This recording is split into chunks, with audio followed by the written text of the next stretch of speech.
Hello students, today I will teach you second chapter microorganism, friends and foe. At first we understand about microorganisms. Micron organism जो है ये micron word से आया है. Micron means ऐसे चीज़ जिनका shape micron में हो, यानी कि माइक्रो ऑर्गेनिज्म को कह सकते हैं कि इनका शेप जो होता है वो 10⁻⁻⁶. आप यहाँ लिख सकते हैं 10⁻⁻⁶ में ये इनका वैल्यू होता है. ऐसे ऑर्गेनिजम्स को क्या आप देख सकते हैं? क्या आपने माइक्रो ऑर्गेनिजम्स को देखा है? तो आंसर आएगा no, because its shape and size is very small that we cannot see through the naked eye. We can see it through the microscope. ऐसे micro and where is it found. अब second question है कि micro organism पाए कहाँ जाते हैं? Everywhere. Answer क्या होगा कि एवरीवेयर, सारे जगह पर. माउंटेन्स, ट्रीज, फर्श, रूफ, वॉल, हर एक जगह पर. वाटर, सॉइल, क्रॉप्स, हर जगह माइक्रो ऑर्गेनिज्म पाए जाते हैं. इवन इनसाइड आवर बॉडी, हमारे बॉडी में भी माइक्रो ऑर्गेनिज्म पाए जाते हैं. इसमें अब माइक्रो ऑर्गेनिज्म जो हैं वो लिखे हुए हैं फ्रेंड्स एंड फो. आगे लिखा हुआ है friends. It is very familiar word, you know everyone. This means that the दोस्त. And foe, opposite words of enemy. You can say opposite words of friends. Friends का अपोजिट क्या होता है बच्चों? enemy, यानी दुश्मन. क्या होता है? दुश्मन. तो माइक्रो ऑर्गेनिजम्स हमारे फ्रेंड्स कैसे हैं एंड माइक्रो ऑर्गेनिजम्स हमारे एनिमी कैसे हैं? एनिमी की बात समझ में आती है. जैसा कि अभी ट्रेंड चल रहा है, बहुत साउंडली ये चीज़ सुनने में मिल रहा है, बहुत हॉट टॉपिक भी है ये, है ना. हम लोग एक वायरस कोरोना जिससे हम लोग परेशान हैं, आज वो हम लोग का एनिमी है, फो है. वो क्या वो फ्रेंड हो सकते हैं क्या? नो. आज उनके कारण हम लोग घरों में आज लगभग 2 महीने से बंद हैं और हम लोग की सारी एक्टिविटीज़, चाहे घर के गार्जियन का ड्यूटी हो या फिर हम लोग की स्टडी हो, हाँ, या टीचरों को फिर पढ़ाना हो, ये सारे एक्टिविटीज़ आज हम लोग के बंद हैं. और जिसके कारण से हम लोग को ये वीडियो क्लासेस का या फिर PDF का हम लोग को सहारा लेना पड़ रहा है. तो ये हम लोग तरह का फू, यानी बहुत ऐसे माइक्रो ऑर्गेनिज्म है. जैसे हम लोग को सर्दी, खांसी, बुखार, मलेरिया, पोलियो, ये सारी चीज़ें जो होती है हमारे बॉडी के अंदर डिजीज़ है, और ये क्रिएट किससे होती है? माइक्रो ऑर्गेनिज्म से. इसलिए ये क्या है? फू है. फ्रेंड कैसे है? ये भी चीज़ों को हम लोग समझेंगे. लेकिन at first, have you seen here, you have seen several kinds of plants and animals. However, there are other living organisms around, yes, which we normally cannot see.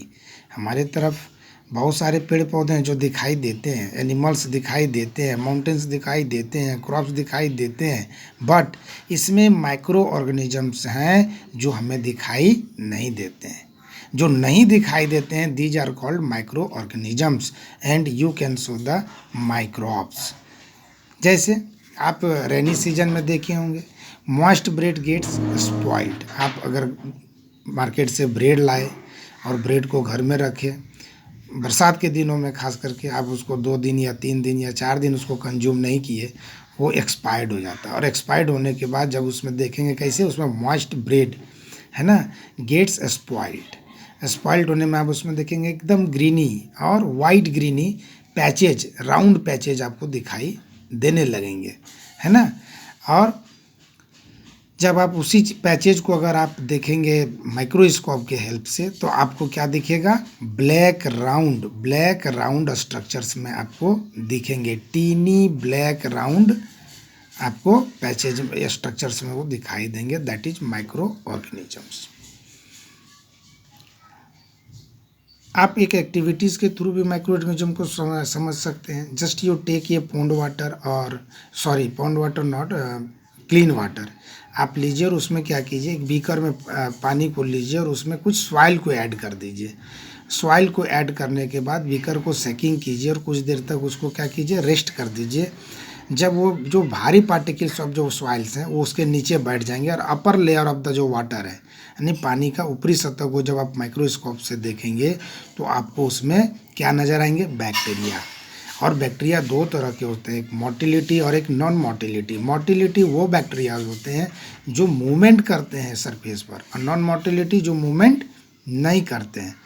तो आपको ये माइक्रोस्कोप के हेल्प से आप इसको देख सकते हैं। ठीक उसी तरह का सेकेंड आप पॉन्ड वाटर लें। इस बार आप बोरवेल वाटर लिए थे या फिर क्लीन वाटर लिए थे, you can say the mineral water लिए थे, लेकिन इस बार आपको क्या लेना है, सेकेंड एक्टिविटी में पॉन्ड वाटर।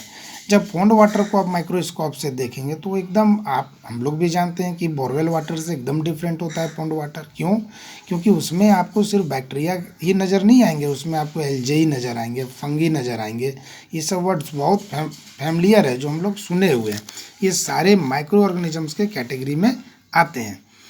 उसमें आपको एल्जेई भी दिखाई देंगे। एल्जेई मतलब जो ग्रीन काई जिसको बोलते हैं, काई टाइप का, हाँ, उसमें दिखाई देंगे। जब माइक्रोस्कोप से देखेंगे आपको बैक्टीरियाज दिखाई देंगे, है ना। और आपको उसमें पॉन्ड वाटर में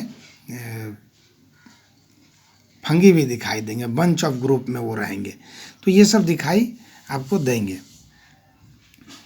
तो आप ये समझ लीजिए कि इसका मतलब ये हुआ सॉइल और वाटर में। एक में तो फर्स्ट एक्टिविटी में हम लोग सॉइल डाले थे, पानी क्लीन था, फिर भी उसमें बैक्टीरिया दिखाई दिया।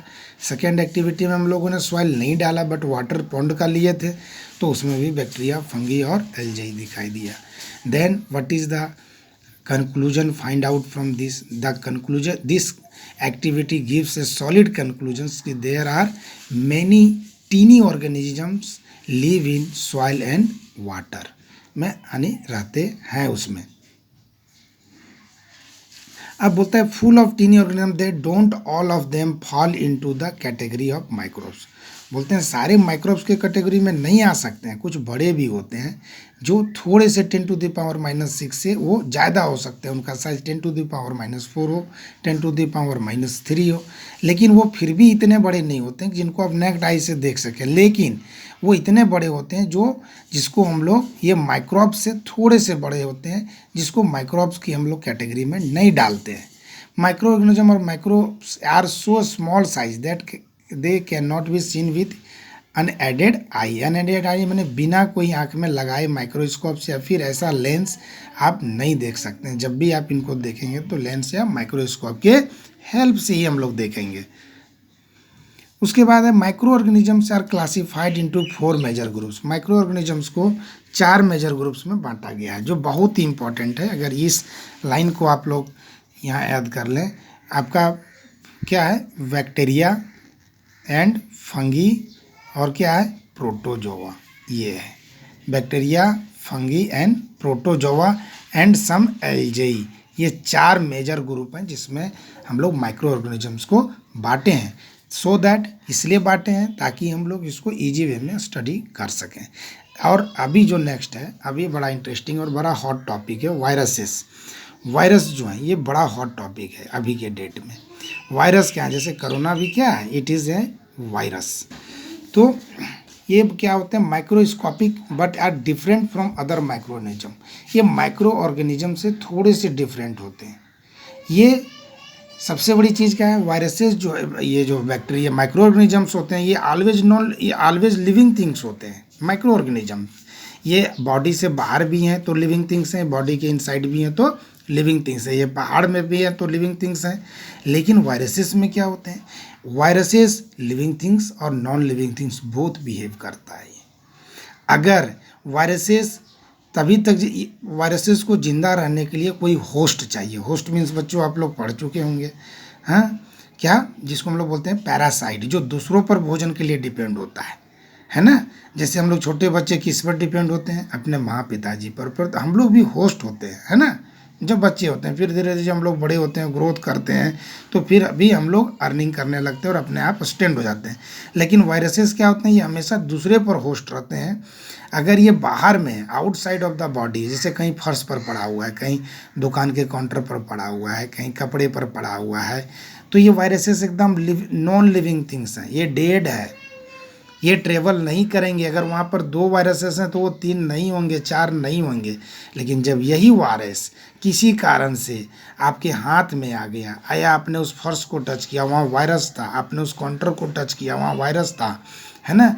एयर के थ्रू भी वायरस ट्रेवल्स करते हैं, अगर उसके थ्रू आपने एयर लिया, लेकिन अगर किसी तरीके से ये वायरस आपके बॉडी के इनसाइड में चले जाते हैं तो फिर इनका जो बिहेव होता है वो लिविंग थिंग्स के जैसा हो जाता है, यानी आपके बॉडी में ये मूवमेंट भी करने लगेंगे और ये ग्रोथ भी करने लगेंगे, है ना। यानी इसके मल्टीपल प्रोडक्शंस होते जाएंगे बहुत तेज़ी से। ये आपके बॉडी में 2 से 4, 4 से 16, 16 से 256 ऐसे ये आपके बॉडी में ग्रोथ करने लगते हैं। हमारे बॉडी में जो डीएनए आरएनए होता है रिप्लेसमेंट के लिए, उनका ये फ़ायदा उठा करके और ये अपने आप में यूज करने लगते हैं, क्योंकि इनको होस्ट मिल जाता है। और कुछ ऐसे भी वायरसेस होते हैं जो ये बैक्टीरिया को किल करते हैं या बैक्टीरिया को अटैक करते हैं। इनको बैक्टीरिया भी होस्ट होता है, ये बैक्टीरिया में भी रह सकते हैं, ये फंगस में भी रह सकते हैं, प्रोटोजोआ पर भी रह सकते हैं। इनको कोई ऐसा होस्ट चाहिए जो इनको अपना भोजन दे सके, है ना। तो ये जब बैक्टीरिया में चले जाते हैं तो इसको हम लोग बोलते हैं बैक्टीरिया फेस। क्या बोलते हैं हम लोग? Bacteria face. जिसके कारण से हम लोग सभी जानते हैं, एक छोटा एग्जांपल अगर लें, गंगा का पानी हम लोग जानते हैं कि जो वाटर ऑफ गंगा है इसका यूज़ किया जाता है मेडिकल पर्पस से, दवा बनाने में या बहुत ऐसे चीज़ों में। और लोगों में ये भी है, सच्चाई है कि गंगा का पानी खराब नहीं होता है, चाहे कितने दिनों तक इनको आप बोतल में बंद करके रख दें, या इसमें से कोई बैड स्मेल नहीं आता है। कारण क्या है? जबकि वाटर है वो भी एक तरह का पॉन्ड है, एक तरह का रिवर है, उसमें भी बैक्टीरिया है, लेकिन उस पर वायरसेस क्या किए हैं? अटैक कर देते हैं और उस बैक्टीरिया को खा जाते हैं, उस बैक्टीरिया को डेड कर देते हैं, जिसके कारण से बैक्टीरिया को पानी खराब करने का मौका नहीं मिलता है। तो विच में भी बैक्टीरियम प्लांट और एनिमल्स, इसको some of the viruses shown in the common elements. जैसे आप वायरसेस कहाँ से, वायरसेस से हम लोग को कौन कौन सा एलिमेंट्स हो सकता है? Cold, influenza and most coughs are caused by viruses.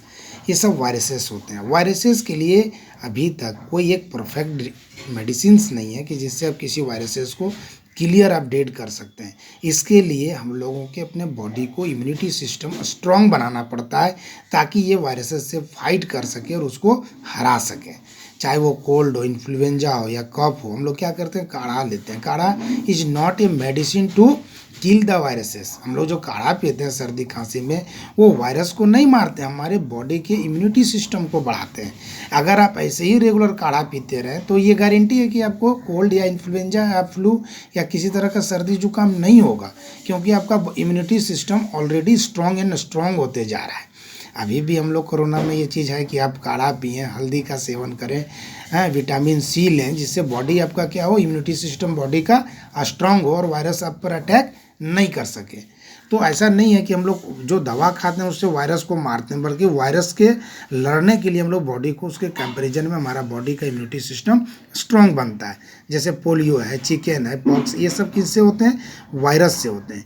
Disease like dysentery and malaria भी होता है, ये भी क्या होते हैं? प्रोटोजोआ से हैं। प्रोटोजोआ से होने वाले बीमारी का नाम डिसेंट्री एंड मलेरिया। डिसेंट्री मतलब जिसको हम लोग क्या बोलते हैं? Latrine and toilet, bar bar latrine frequently होना, है ना, इसको बोलते हैं हम लोग डिहाइड्रेशंस। तो ये डिसेंट्री और जो मलेरिया होते हैं ये प्रोटोजोआ से होते हैं। वेयर टाइफाइड एंड ट्यूबरक्लोसिस कैसे होते हैं? बैक्टीरिया का डिजीज है, ये बैक्टीरिया से होते हैं। You have learned about some of the these organism in class 6 and 7, आप लोग पढ़ चुके हैं। नेक्स्ट टॉपिक, इसमें से बच्चों आप लोग के लिए होमवर्क ये है कि इसमें से, इस पेज में से आप लोग 6 क्वेश्चंस कॉपी पर लिखें। जैसे what do you mean by the micro organisms, है ना, what is the how many groups of micro organisms, है ना। इस तरह के क्वेश्चंस को लिखें और उसके आंसर, है ना, लिख करके आप मेरे को एक नंबर दे रहे हैं, इस पर आप 7 6 5 4 7 3 9 7 9 2 पर आप भेजें व्हाट्सअप। हाँ, इस पर कॉल भी आप कर सकते हैं, है ना, और बात कर सकते हैं। And first last my introduction, my self Vikas Kumar, teacher of Jharkhand public school Mohan Nagar Dakra, it falls in Ranchi district. Thank you, have a nice day.